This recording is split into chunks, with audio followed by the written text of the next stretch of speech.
Ngayon mga lods, magluto tayo ng pasta. So, ang ating is pasta yung spinach ulit. Spinach, vegetable at saka yung mushroom. Lagyan natin ng konting manok. Saka meron tayong parsley, bawang sibuyas, saka yung ating cream. Yung dalawang ating klaseng cheese. So, ayan mga lods.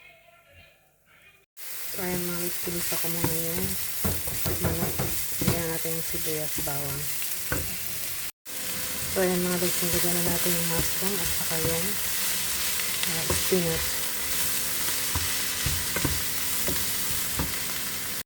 So, ayan mga lods, luto na yung ating spinach. Lagyan na natin yung cream.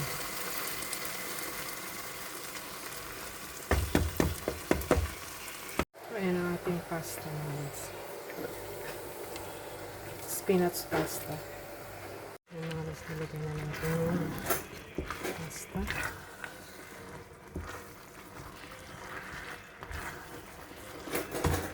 Mga lods, nilagyan natin yung parsley. Lagyan na natin yung cheese. Yung mga lods, luto na siya. Simple lang. Lagyan natin ng gulay.